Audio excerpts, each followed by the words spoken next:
Hey guys, so welcome back to the stream. Today we're going to do something a little bit different. Today we are going to do the first video in the Xilverous tech section of this channel. So you know I do Let's Plays, which primarily, or up until this point, have consisted of For Honor and Crowfall.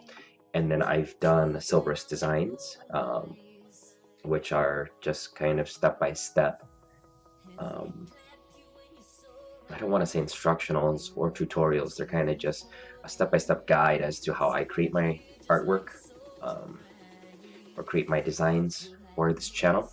And that's been, one of my favorite features. But what I really wanted to do too is not necessarily branch out into a tech review type of channel. I actually want to provide you a real world, first-hand feedback on the equipment I'm using and why I'm using this equipment, and just so that you can get a little bit of a more a relatable review. So this is by no means a sponsored product. I'm not getting paid by anyone to do this. I'm being 100% real with you guys. Just letting you guys know, what product I'm using currently and why. So obviously these things may change. Obviously I'm not going to be using the same product forever, and when that does change, when that time comes, then obviously I'll do a new video. But as of right now, for this video, we're going to talk about, hey, what controller do you use to play your PC games?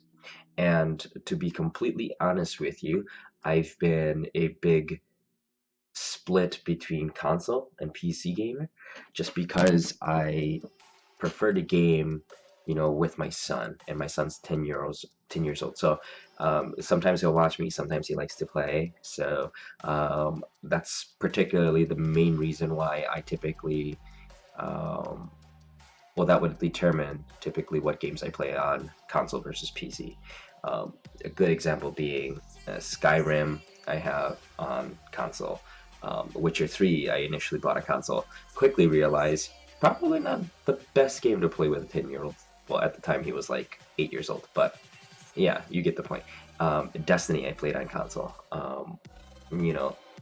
Dragon Age Inquisition I had played a little bit of Mass Effect today, and my son played a little bit more Mass Effect today than me, so he thoroughly enjoyed that. But anyhow, on the console, obviously my PS4, we have the PS4 controller, and I absolutely love playing certain games with controllers because it just feels a little bit more user-friendly to me, in the sense of, I'm a little bit more responsive, and it just feels a little bit more tactile, a little bit more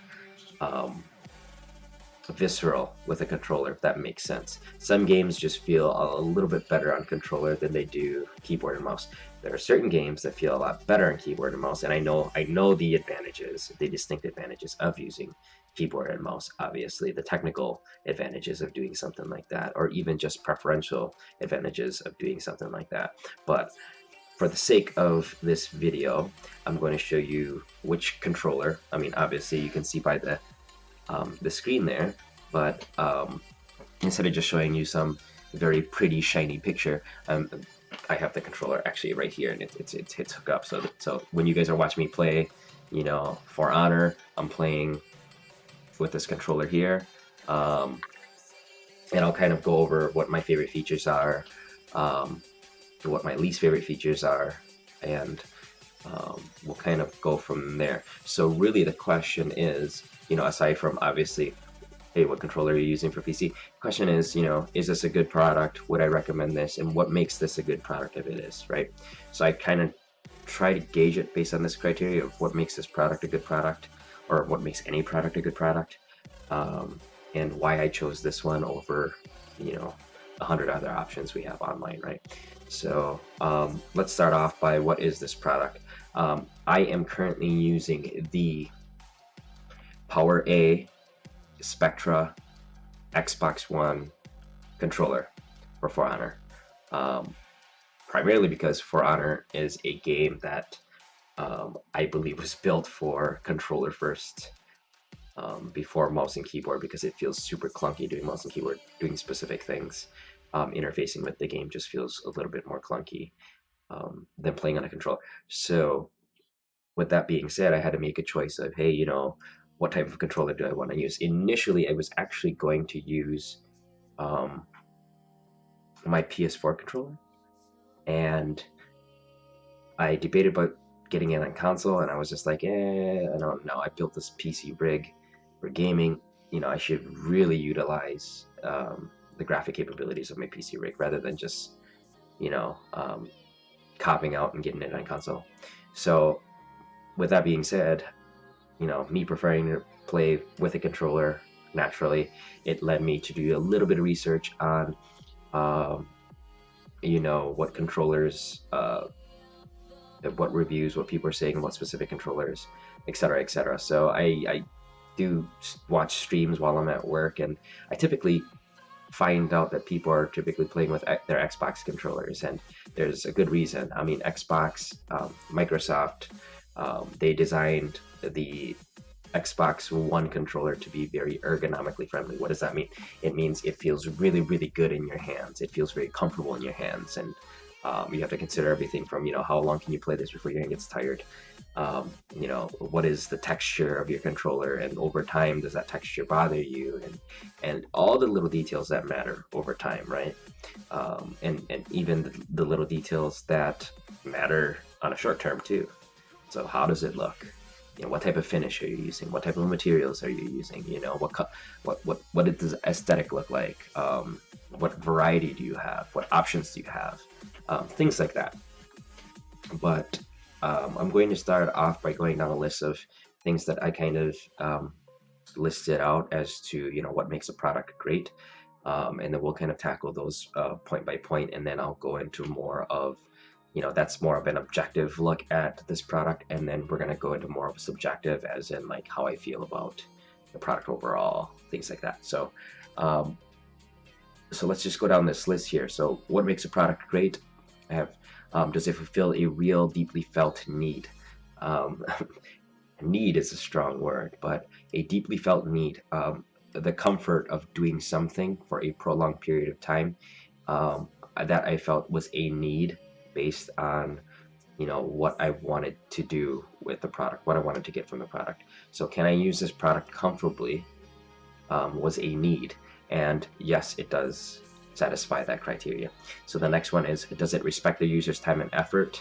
I don't know if that's really too applicable to this. Does it save me time and effort? It saves me effort playing the game versus using the keyboard and mouse.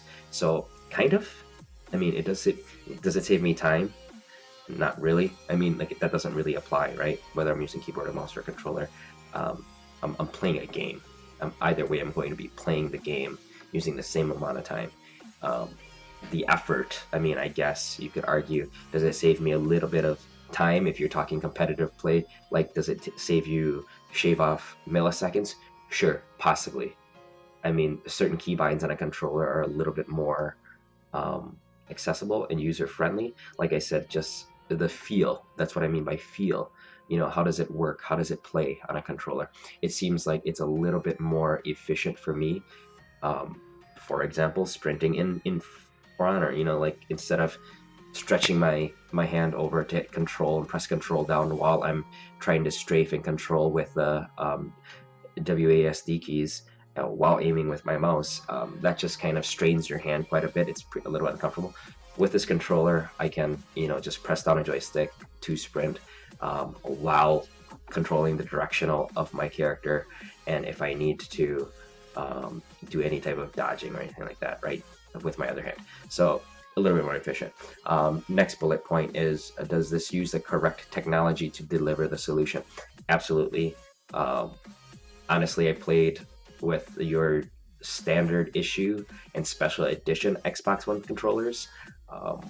My best friend has an Xbox One and a PS4, and I have used his controllers on numerous occasions. So the standard Xbox One controller that comes with, the OEM one, and then the limited edition. I believe it was the Halo controller, which is, I believe it's just a skinned controller. I don't know that I mean, like, ergonomically felt the same, and you know, functionality wise, it functions exactly the same. So, does it work as expected, and perhaps even better than expected? Um, you know what? Honestly, if that would be a yes for me. It may vary person to person. Um, it depends on your expectations. So, full disclosure, I bought this controller mainly because, one, I'm a cheap ass, and I don't feel like I can justify spending $50 on an Xbox controller to play a title like For Honor. To be honest with you, if I played, if my full-time job was streaming and all they streamed were games like Dark Souls or games like, For Honor all the time, and that was my shit, and that's what I absolutely love, sure, maybe I would consider spending a little bit more. But that's just like any tool you use. The more you use it, the more of an investment you want to make on it, just to improve the quality. But with that being said, for me to use this, I did my due diligence. I did some research, read user feedback, and I genuinely got curious. I mean, like, naturally, the PowerA Spectra controller got pretty good reviews. On average, it was like 4.5 out of 5 out of hundreds of reviews. So naturally, I kind of just did a little bit more research, looked at the product, and one of the things that kind of drew me to this versus, like, your OEM is that this has some lights. And my PC rig, I have a backlit keyboard. My mouse is lit up. Obviously, my tower is a little lit up, and I have my LEDs set up in the background. But without the LEDs on, I have these lights. It's just kind of a nice little aesthetic preference that I had. It kind of tied in really well with the rig that I have. But, so it exceeded expectations in that sense, where it was very budget friendly for me. So with that being said, it was budget friendly. I didn't have a high enough standard to kind of judge this based on. I had kind of the OEM standard, which is, I know how an Xbox One controller is supposed to feel, and I held it up to that standard. And does this feel the same? Absolutely. I can't really tell the difference, to be honest with you. This is probably the grip is a tiny bit narrower compared to the Xbox One by maybe a hair. Like, it's hardly noticeable. But if you were to switch back and forth between OEM and this constantly, I mean, you would be able to tell a tiny bit of a difference. So I can't say that there is absolutely no difference. There's a tiny bit of difference, but it exceeded my expectations. So anyways, let's move on to the next one. Did you, anticipate any problems with this and try to prevent them when possible? I did not anticipate having problems. If anything, the lights on here that I can toggle on and off on the back, I was more so curious, since there's really no way to change out anything like that, the bulbs or anything. I was kind of curious as to, did this require any external power other than USB? Answer is no. Will these lights burn out? And how long does it take for them to burn out if I'm leaving it on, for example? Can't really say. I've had these for 2 months. They still work perfectly fine. I can toggle them on and off with these back buttons on here. There's 2 back buttons in the middle. So pressing this, I can toggle. I don't know if I can turn them on, but I think you can change the colors. And then you can, once you toggle through all the colors, you can clearly have it set to green right now. But you can toggle through all the colors. I think by default, when you plug it in and turn on power your PC, by default, I think it's off. The LEDs are off. So by toggling on these back buttons, I think it fades by default. So let me get it back to fading. What I mean by that is it transitions from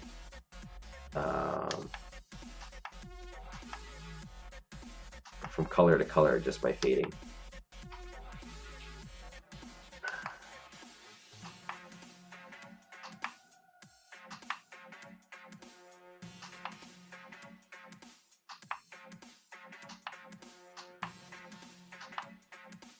Okay, so I did finally get it off. So you hit it, you click it. I mean, it probably had to click it like 25 times, but that just means that there's like 20 different color settings, right? This is completely off. So it does have kind of this like chrome centerpiece. So if you look at the image, the center has kind of got that really weird highlight or glossy look. That's because there's actually a chrome finish, but it's kind of cleverly, the LEDs are kind of cleverly hidden by the fact that this is like a one-way kind of chrome material, which is pretty interesting because, you know, by default, when you turn it on, the LEDs are off. So during the daytime, if you don't want to annoy people with your, you know, glowing controller or wherever at a LAN party, whatever, you can toggle them off.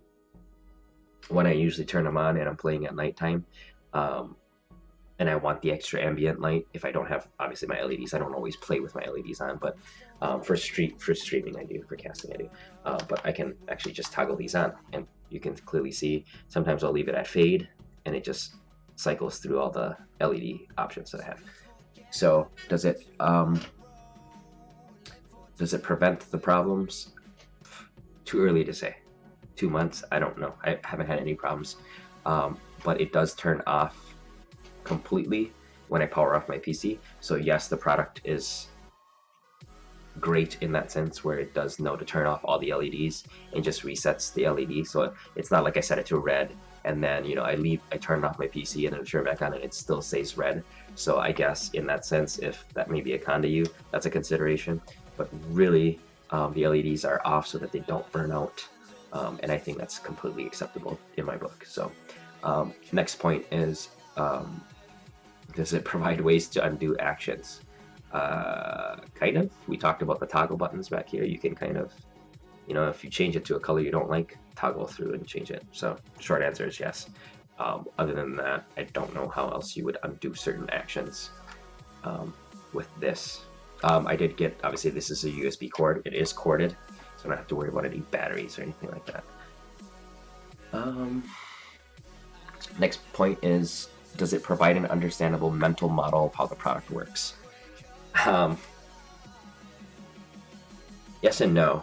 I mean, this product did not come with instructions because it's a non-OEM factory. If you buy the OEM controller, you'll get a basic set of instructions. Now, controllers are controllers. They're dependent on the interface of whatever software you're using, you know, games or whatever other software. And you can assign keybinds, change the controls in settings, etc., etc. So this point is, does it provide an understandable mental model? The interface is the same. You know, the layouts are the same as OEM. The joystick, the D-pad. The only variants I could probably see, actually no, I think the menu button and the back or window options buttons are the exact same, so I take that back. It's identical to the button configuration of OEM, I believe. And with that being said, it provides an understandable mental model, so yes on that. Does it provide responsive, appropriate feedback? So I don't think so. This doesn't have a haptic feedback. It doesn't vibrate or anything. It is fairly lightweight. I don't think there's a haptic engine in here. To be honest with you, when I'm playing in For Honor, if it does have any type of haptic feedback, it's very unnoticeable to me. So I can't 100% certain say that it does not provide any type of haptic feedback, but I'm only 90% sure about that. 95% sure. So there's a 5% chance that I am wrong and that it does provide haptic feedback. I don't want to power up the game right now to test it, but let's just say no. I'm assuming not. If I can't really feel it, then it's not a very effective responsive feedback. So would that have been nice? Sure, but at the price point that I paid for it, you know, roughly like 30% off of an OEM controller or 40% off of an OEM controller, I mean, I'm not gonna be too picky. Next point, is it consistent in the rules of use? We talked about this. Is it different than OEM? No, so it is consistent. Mark that up as yes. Let's move on. Is it aesthetically pleasing? I kind of touched on this before. I absolutely love the way that this kind of fades colors and you can toggle. There's a button for the actual handle LEDs that you see in the image, or the kind of dots that you're seeing. That is configurable to whatever color you want. And in the centerpiece, you see the kind of like glossy center finish on the controller. That is a separate button that you know defaults to fade, and you can toggle through the colors exactly like the grip LEDs. And when you actually turn it off, the lights underneath that grip, um, it just looks like a standard black matte finish. You cannot, these holes under that illuminate the LEDs, the dots, that's not visible when the LEDs are off, which I think is awesome. It's fantastic. It's almost like this kind of hidden secret that when you power on the lights, I mean, even if theoretically you didn't power on the middle light and you just wanted to power on the grip lights, like, it looks amazing. That is something that I was pleasantly surprised with. Like when I bought the controller, feedback was, the LEDs are nice. The general consensus, LEDs are nice, but they didn't really go in depth on, what to expect for LEDs. So when I actually powered it on and I toggled through and I cycled through the color options, I was just blown away by like how many colors I had and the nice smooth kind of fading in and out. Like you see in the background, how it fades the colors, just transitions the colors nice and smooth. And I mean, that's even faster than how fast my controller goes. So you can kind of see, um, sorry, it's tough to see with all the 2-3 point lighting that I have in my environment. But you can kind of see my controller's kind of cycling through the colors. And it's going at a speed slightly slower than that LED light in the background that I have going on. So, aesthetically pleasing, yes. And that is completely subjective, right? I may like it. Some of you guys might be like, oh, that's corny as shit, or that's tacky. I don't like that shit. I don't like lights. I'm plain Jane. I just like, give me the black OEM, or give me the white OEM. You know what I mean? Like, so, it's all preference, right? It's all preference. I think it's aesthetically pleasing. I like it. So next point, is it sensitive to the context of use? And not really applicable to this particular product. Are they sensitive to the context of use in the sense of you're expected to buy an Xbox controller? Are you getting an Xbox-like controller? Yes, you are. It feels very much like an Xbox One, almost identical, like I said, to the OEM. So yes, maybe this pertains to, I don't know if you guys remember, so I don't want to go off on a tangent too much, but back during the Nintendo 64 days where you had the like Mad Catz controllers and you had some like crazy weird shit going on where you could buy like some crazy weird custom Nintendo 64 controllers, or any controllers, like even Dreamcast controllers. Remember that shit? Like um hell, even Super Nintendo controllers, you could buy like custom controllers, and they were just like, they felt differently, or like the Mad Catz controllers, sometimes they try to be too extra, they try to do some extra shit. Like, I don't know, that shit was wild. That was just the wild wild west of fucking gaming days, where you just like, like kind of gamble on buying a non-OEM fucking controller, right? So like the OEM controllers are typically more expensive, still to this day, because you know what you're getting, it's a solid product.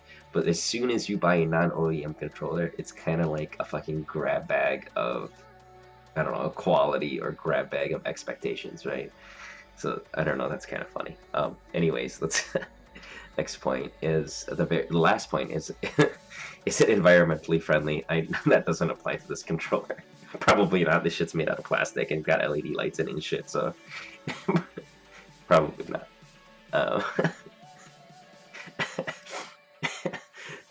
I don't know. I find that funny. That's kind of fucked up, but that's a fucked up question. But I guess it is relevant to what people would consider a great product, right? Categorized as a great product. So all in all, I mean, let me count the points. If I had to do this mathematical equation, because I'm fucking Asian, so let's do this math, right? 6, 9, 12 points. This thing got a what did I give it? Like, I got like 2 kindas and a no. So you got 10 out of 12 points. That's pretty damn good. I mean, 10 out of 12 points. That's pretty good. I don't feel like doing the hard math to give you guys a precise percentage, but that's an A in my book, an A minus. If you want to get technical, depending on what school you went to, what grade you got graded on, what grading scale, what was an A. I don't know. It's an A in my book, in my opinion. I'm very, very happy with this product. I would recommend this product to my personal friends. And if anybody asks me, like if I didn't like a product, I would tell you straight up. If you guys watch me play For Honor, I'm pretty honest with like my gripes with For Honor. I'm pretty honest with the shit that bothers me with For Honor. Hell, I hype the fuck out of Crowfall, and I will vent and express my gripes with Crowfall. The frame rate is shitty. Some of the textures are still shitty as fuck. Like, some of the experiences are shitty as fuck. But I also reel everybody in and say, pre-alpha, 4.5 build, it's pre-alpha, fucking relax. However, Ubisoft, For Honor is not a fucking pre-alpha build, and your servers are worse than the Crowfall servers right now. Like, I get shit for frames for Crowfall, but it's a pre-alpha build. Kind of expected. I don't get dropped. I don't crash. I can still do combat at an acceptable performance level. For Honor, I crash like twice every session, and it's frustrating as fuck. It's supposed to be a AAA title by a major publisher, so really no excuse for that. So, with that all being said, that's my honest review of this PowerA Spectra controller. I'm probably going to end it here. My videos are typically like 2 hours long when I stream and shit, but I had a long day at work. I'm dying right now. I know you can't really tell, but I have like a migraine, and I was debating on whether or not I should even do a video tonight, but I was just like, I should probably just do a video just because I want to have some type of a consistent schedule. So, I don't know. I want to try to produce a video every day, try to be, active daily with you guys. If you guys have any questions, if you guys have any suggestions, questions pertaining to my setup, hey, what kind of camera are you using, or what type of audio are you using currently? What's that potato headset audio that you're currently using? What monitors are you using? Hopefully, don't ask me what I have in my PC, because I'll be the first person to... Oh, fun fact. The rig that I have right now, I built everything on Black Friday. It's cost me a pretty penny, but I PC parts picker, I built my own list. My first gaming rig that I've ever built, and it runs everything else phenomenally. So let's just say, if you guys want something like that, I obviously won't do a video describing going in depth like this, every single component of my PC, but I will include a link, and I can go through just overall my experience with dealing with PC parts picker and my PC, my tower as a whole. I'll do a review on something like that. I don't have a problem doing that, but anything that you want to ask me in terms of my setup, my rig, that I can answer as a layman. I'm not a professional tech reviewer. I'm giving you kind of real feedback based on, me as a consumer, and me as a content producer, I guess. But yeah, let me know in the comment section if you guys have suggestions or questions about what equipment I use, and if I have any good suggestions, then maybe that'll be the next product. Otherwise, tentatively, I just kind of play it by ear, and I figure out, hey, what can I record, or what product can I review. And if I can't pull that shit off of my setup, I don't want to pull off my boom arm and be like, this is the boom arm I'm using for my audio. If I don't want to do that shit, or if I don't want to pull off my bad webcam and try to do webcam inception, try to do some ghetto shit, I'll post a picture like I do now. I'll post a picture and I'll talk about, you guys will clearly see the quality of the product, or you'll hear the quality of the product, and I'll review that. just to be a little bit more consistent. I think just to have a little bit more presentable graphics or visuals for you guys. But yeah, let me know if you have any suggestions. Let me know if you have feedback.